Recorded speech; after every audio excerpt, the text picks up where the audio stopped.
evening, Rubia. How are you? Hello, not too bad. Not too bad at all. How are you? Good, yes, I'm fine, thank you. I'm hearing some fireworks going on outside, so if there's strange banging going on in the background, that's all it is, I promise. Same here. I've put the blinds down, but I can hear them, so Yeah. hope we don't get too loud. Fingers crossed. Hi there to everybody that's joining us on Facebook. Hi Ian, thanks for your message already. This evening we're going to be talking about another one of my favourite topics, which is about kit and specifically how to look after your kit and make sure that it lasts for years and years. So you may be asking kind of why can what can you possibly tell me that I don't already know about how to look after my kit? So the kind of things that you're going to be wanting to think about, why you want to make sure you look after it is, of course, to keep things at their best. You spend, you invest money into good quality gear for your adventures. You want to make sure that it lasts, a good while, and it can be expensive to replace as well. So, it's important to kind of invest wisely and then protect your investment. So, that's certainly very important.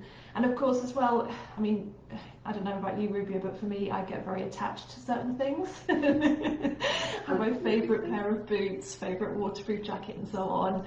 And you kind of get that that kind of concern that you never want to have to replace that item. You want to protect it for as long as possible. Do you have a particular favourite item, Rubia, that you can think of? For me, it's hoodies. There's certain hoodies which are just, I know when I'm wearing them, it just makes me feel instantly better when you're out there. If the weather's not great, you've got that comfort, but it's trying to make sure that they're doing the job as well, so you're not wearing the rags. Absolutely, yep. Just the other day I was checking some of my kit and kind of reorganising things. I've just moved house and I found one of my favourite pairs of trekking bottoms and they had a hole in and my heart broke a little bit. I will repair them so they're not going to be thrown out or anything like that, but it was that moment of, oh my goodness, I should have bought two pairs when I bought that one. Absolutely. I tend to do that. I tend to buy the same item in different colours as well. Yes. So my wardrobe is full of multiple items of the same thing on the off chance that I lose one or something happens to it. But, yeah. That's a very, very good tip. So, I guess we'll kick off with you, Rubia. Tell us a little bit about how to kind of wash things, specifically boots. I think that's probably one of the big questions that a lot of people have. How do I take care of my boots? Yeah, absolutely. Your boots can get pretty mucky out there, and I think it's just important to say, it's the obvious really, just keeping them clean, but how do you clean it? I think the best thing that I certainly do is after every trip, or if they're getting, they don't even have to get particularly mucky, it's just making sure that all the mud and grit is off them before you put them away. Mm-hmm. So just scrub them clean. You can rinse them with warm water and a stiff brush. There's also these, I'm not sure if you've seen them, they're called like boot buddies. Boot buddies, yeah. So it's kind of like a brush attachment for bottles, or some come with the bottles already attached with the with the brush, and they're just great for getting that mud out of the sole, and you can kind of do it on your doorstep before you traipsing mud through the house.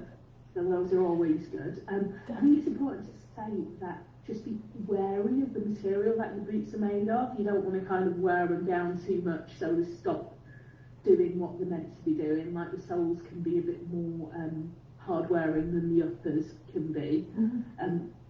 Your waterproofs as well. I think it's important to mention about proofing and re-proofing everything. So I think we're going to talk a little bit about that later. Making sure you check it's the right proofer for your boots or your clothes, really, because they do vary. And the huge thing is making sure that everything's dry before you put it away. The last thing you want is to go look and see your boots covered in mucky mildew or starting to get a bit stinky because you haven't dried them properly. So I'm sure a lot of people already know this, but newspaper is great for absorbing that little bit of moisture, you just kind of scrunch them up, stick them in the toes, and then replace them every couple of days as well until you know it's dry.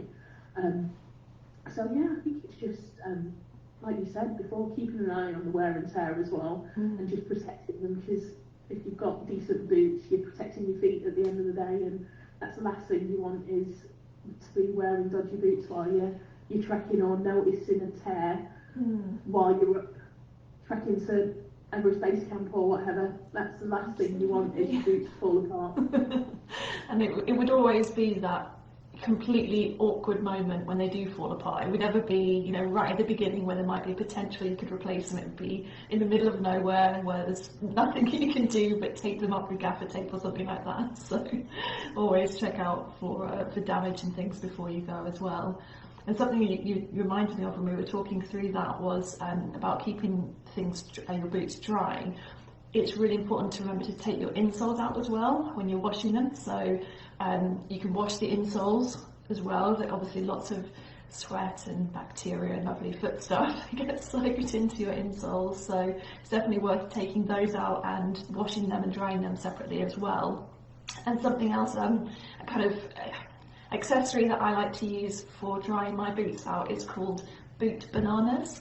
And it's as it sounds, it's like a pair of bananas, which you put one inside of each boot, and they're kind of deodorizing, absorbent, freshening kind of devices, as it were, and it sucks the moisture out of the boots and it keeps them fresh.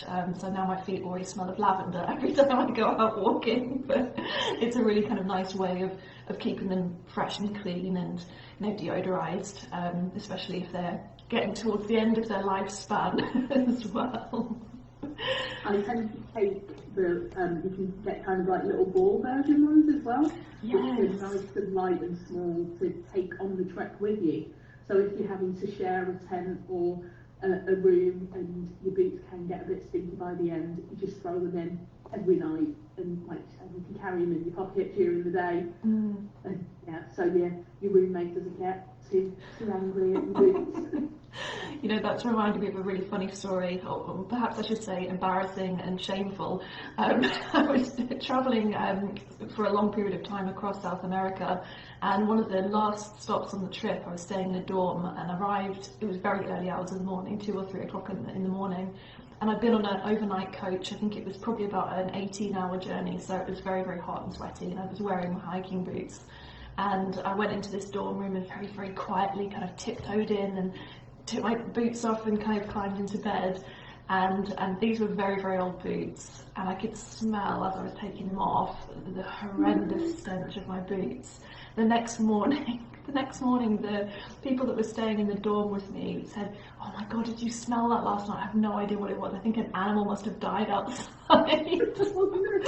And I'm there like, "Hi, nice to see you, I came in last night," and oh my goodness, so don't be me, don't let that happen. That's sort of the beauty of our trips, is everyone's in the same boat. I know when we were on, I think it was in Cambodia, we all had rooms kind of along the corridor, and at the end of every night, like if you come back after the meal, you just see everyone's work boots outside the doors, and I've got a picture of everyone's boots lined up, because inevitably we're all in the same boat, and you don't want to be traipsing building materials into your hotel room. So. Absolutely, yeah. So I guess another really big thing that people want to know about is how to look after their sleeping bags, and that is kind of one of the things that is perhaps more complicated or more time consuming when you're thinking about cleaning. Now, typically you've got 2 types of sleeping bags. You've got synthetic ones and you've got down ones. And depending on the type of sleeping bag you've got, depends on how you look after it and treat it. But the one thing that is absolutely key, no matter what your sleeping bag is made with, is that when you're using it, you use a sleeping bag liner. Essentially what that does is all of that lovely filth and grime and sweat and smells and everything else, when you're sleeping in a sleeping bag liner, all of that is kind of contained in that. So when you get home, all you need to do is get that sleeping bag liner, chuck it in the washing machine, and off you go. It protects your sleeping bag from all of that. Now, most likely, people will be either renting or buying, investing in a good sleeping bag, and you want to make sure that you're looking after it and keeping it clean. If you've purchased one, it could be that you've spent hundreds of pounds on it potentially, especially if it's a down sleeping bag, and you want to make sure that you're keeping it in really good condition. And one of the ways to do that is actually to prevent actually washing it very often. So by using the sleeping bag liner, it actually reduces the amount of times that you need to wash the sleeping bag in general. I think for my down sleeping bag, I think I wash that about once every 2 to 3 years, depending on how many times I've used it. And I will take that to a specialist dry cleaning place and have them do it with all of the fancy things that they do to it, the magic that they do. And not only am I reassured that they know how to do it because they're professionals in cleaning things, but also I know that it's going to come back completely dry rather than me attempting to stick it in my tumble dryer and do the best I can with a very expensive sleeping bag. Now with it's a synthetic sleeping bags, it's slightly different. You can get away with washing them in the washing machine or in your bath. You've got to be very careful to dry it out, but it's a lot more conducive to home washing because the nature of the fabric itself, it is very good at kind of breathing and evaporating the water. With all of these things, always look at the label. That's the bottom line. You've got to make sure that you follow the manufacturer's instructions. Some brands actually offer a cleaning service. I know that Rab, that's based in the UK, they offer a cleaning service for all of their down products, so jackets as well as sleeping bags. So you can actually have it cleaned professionally by the people that made it. So that's kind of a little bit of reassurance. And I appreciate that the cost of dry cleaning and specialist cleaning can be quite high, but like I say, if you're doing it, say, once every kind of 2 or 3 years, it just doesn't really make a massive amount of impact when you're thinking about the life that you can expand your sleeping bag with. Something else as well that I want to make sure that that people know, top tip: when you haven't used a sleeping bag before and you've got it brand new from the shop, you pull it out for the first time, it's beautifully rolled up in this kind of Swiss roll looking shape, and it's delightful. When you try and put it back in, the stuff sack that it comes from, don't try and roll it up again like that, just don't. For one thing, you will get so frustrated that you can't do it, it will be a nightmare. And the other thing is that it's not meant to be packed that way. The name gives the clue, stuff sack.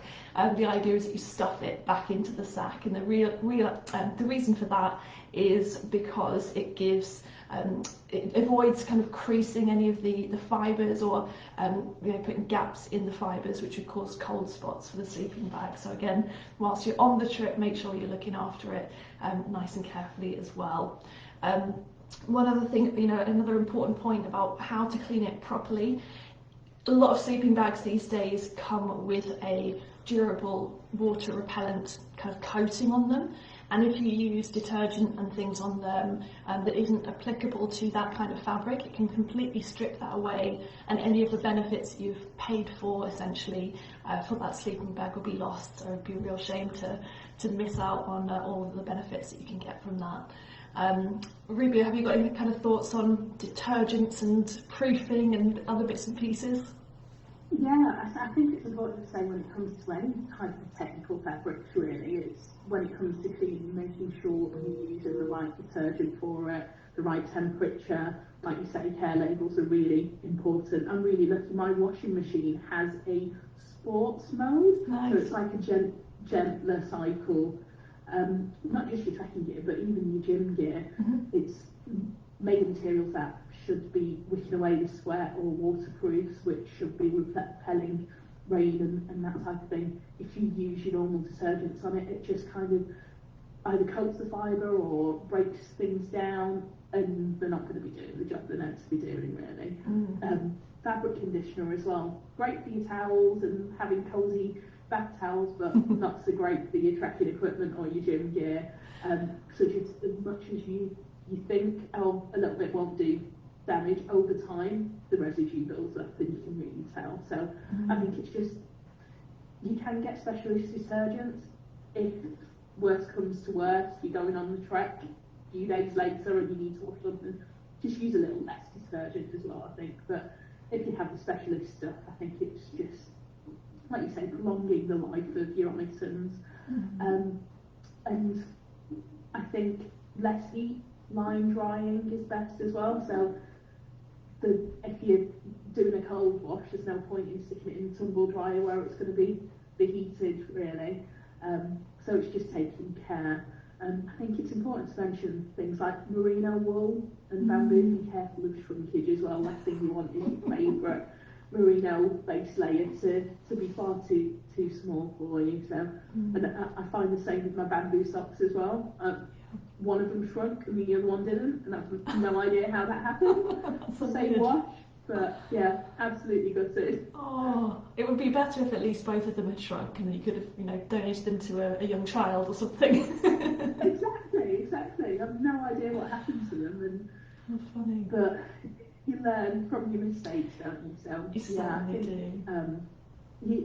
You mentioned down, and you can buy special down care kits, but like you say, it's if you hand over to the professionals, you're not having to worry. Wash day after a trek can be an absolute nightmare. You've kind of got the post-holiday blues anyway.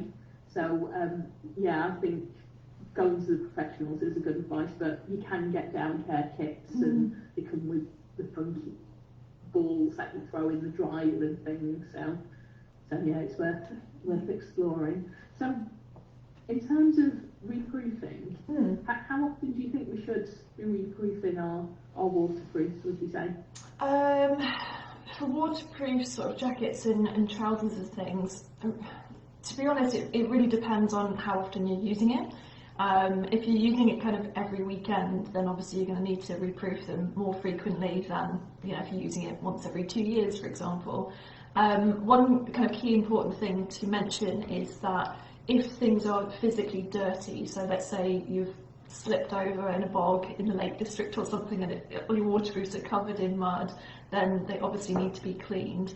And whilst you're cleaning them, as long as you're using the correct cleaning products, you can also consider reproofing them at that time. But the indicator really of when they need to be proofed, and this goes for boots as well, is when they stop beading. And what I mean by that is when water drips on them, so whether it's rain or if you splash water onto your arm and test it, you get these really beautiful droplets that just sit there nicely on the jacket, and that's called beading. And when that starts to go away, it's an indication that the moisture is being absorbed into the fabric and isn't as repellent as it was before. So that's kind of the key thing to look out for, rather than thinking, I must mark on my calendar that in 6 months' time I need to reproof my items.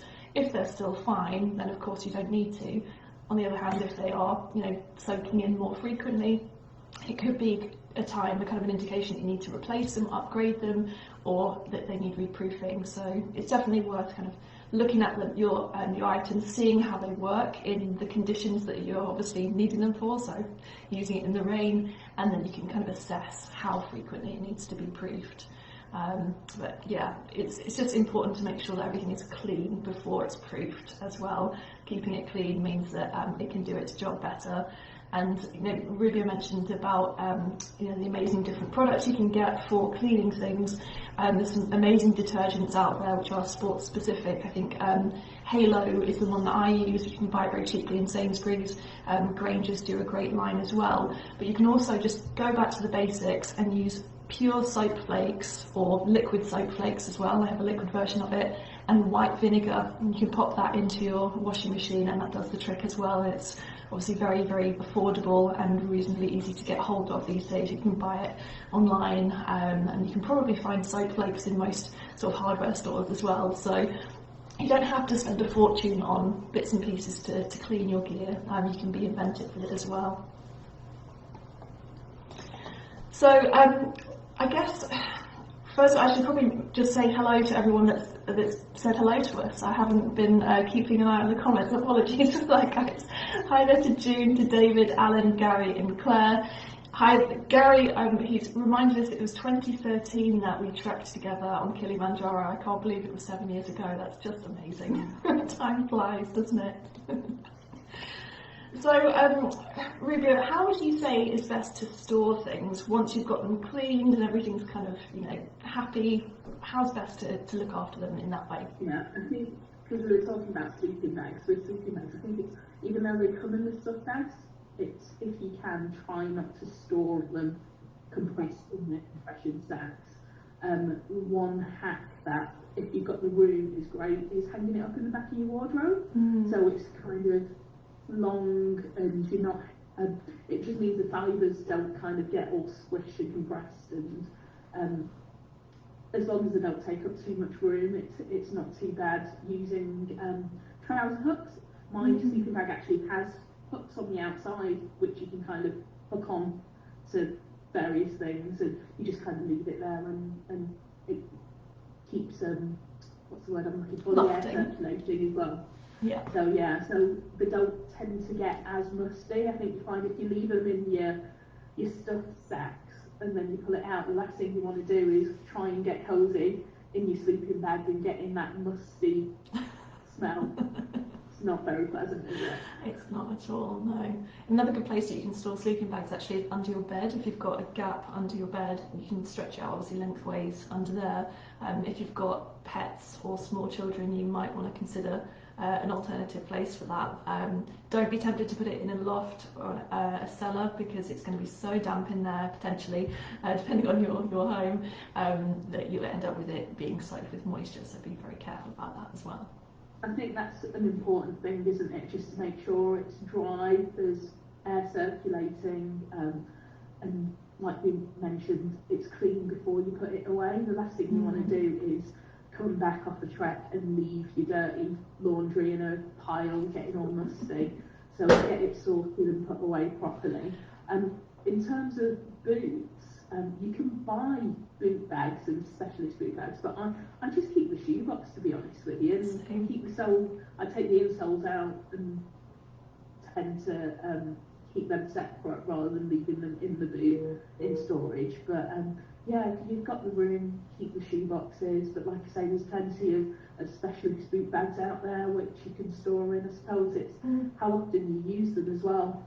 Yeah, that's true. If they're not in storage, you can just have them out, but just keep an eye on the moisture and the circulation in the room, really. Keep them away from high heat, like radiators and airing cupboards and that type of thing can get a bit hot and sweaty, so just be mindful of where you put them, really. So have you got any top tips of storage or cleaning, anything we haven't covered yet? Yeah, well, I'm just thinking about bad places to put things, and again, I mentioned I moved house recently. When I was unpacking, I realised that one of my kit bags had fallen down the back of my wardrobe where I'd stored the rest of them, and yes, I have a lot, I apologise. It's one of my obsessions is kit bags and rucksacks, and it had been touching the back wall of the wardrobe, so it was integrated into the wall, so it was just the bare wall that was touching, which is in my old place was quite a cold wall. So when I pulled it out from the wardrobe to pack it away, the entire base of the kit bag was covered in mould, like green fluffy mould. I've never seen anything like it, and again it was heartbreaking, and it was also a pain to clean it as well. I managed to get all of the mould off, but I think, you know, you always just know that it's there, and I'll be kind of paranoid that it's going to like eaten its way into the fibres. So I feel very upset with myself for not having taken better care of it and made sure that these things hadn't slipped down, you know, in the cracks as it were, and got damaged as it was. So yeah, that was. Yeah, be careful to kind of check where your things are and what their condition is would be my top tip. And just, you know, enjoy your things. It sounds really silly, but you know, you've brought these amazing things, take advantage, and you don't have to save your hiking boots for an overseas trek. Go and take them for a walk around town. You might get some funny looks, but you'll have very warm and comfortable feet, especially as we're now coming into the winter. And you know, obviously, unfortunately, with the second lockdown coming in, a lot of people who were planning trips aren't able to go and do those now. So don't let that put you off. Get your kit on, get your down jackets out, and your waterproofs on, and enjoy the things that you've bought, and give them some use and some wear. I think you've got to just do what you can, haven't you? I think that's the danger, isn't it? you get things and you think, oh, I'm going to save this for some amazing adventure, and you wear it the once, and it's like, now utilise your things. You spent good money on it, and it could become your new favourite, and one's kind of think, oh, I'll save it for best, and then why did I not pull this out 6 months ago? It's amazing. And I think it's the opposite is true as well. If you do have a lot of things, don't hoard things that you're not going to use. That's the worst thing you can do. Storage, if you're stuck on space, you don't want to be wasting it on things that you're never, ever, ever going to use. So get rid of it, offer it to charity, or stick it up on Facebook, pass it on to someone else who's going to use it, rather than it just kind of sitting there and gathering dust, I think.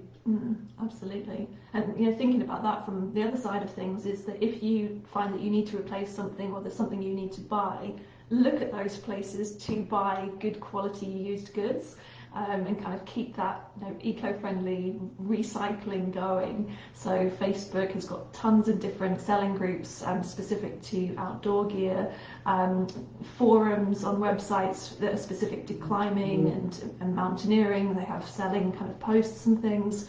eBay, sometimes you can find some bargains on there. Just kind of look outside the kind of the stores and the brand new stuff, and be imaginative with where you can buy things. And of course, ask friends and families. They might have bits and pieces hidden away that they've been allowing to gather dust, and perfectly good that you could borrow or buy from them. So yeah, definitely.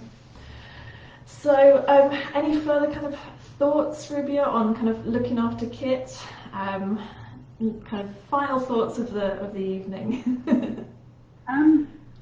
Just, you can be a bit clever with how you store things as well. Like your backpacks, when they're not in use, they can still be used for storage. So I do have a certain pocket where I know all my spare earplugs are in a backpack, and even if I'm not using it on a trek or anywhere else, they belong in the backpack when I'm not trekking. I pull them out when I don't need a million of them when you're on a trek, but just knowing that a backpack can be used as storage as well for certain things, and it can be a good way of kind of keeping things together that you're not necessarily using all the time. But I think ultimately it's just taking heed of care labels, really. Most things come with them, and we have a tendency to ignore the instructions that are there right in front of us a lot of the time. But if you do read them and follow the instructions, your likelihood is you're going to be able to make things last a little bit longer. Yeah, I completely agree. Awesome. Well, I think we could go on for ages talking about this, I'm sure. But we've already been chatting for half an hour, can you believe? So I think we'll leave it there for this evening, and we will come back in 2 weeks' time. On the 18th of November, we're going to be talking about another incredible adventure that we've got coming up next year, Mount Toubkal. And we hope you're going to join us then. It will be around the same time, 6 o'clock in the evening. And if you've got any questions you want to know about what it's like to trek Mount Toubkal, the highest peak in North Africa, then do join us in a couple of weeks' time, and we'll give you all of the information that you need. Thank you so much, Rubia, for sharing your amazing tips. It's been great to chat with you about this. And thank you to everybody on Facebook for joining us this evening. If you have any tips of your own, or if you disagree with anything that we've said, then pop a note in the comments. We'd be really happy to kind of chat about those and review those as well. But yeah, thanks so much for joining us, and we'll hopefully see you in 2 weeks. Bye. Bye.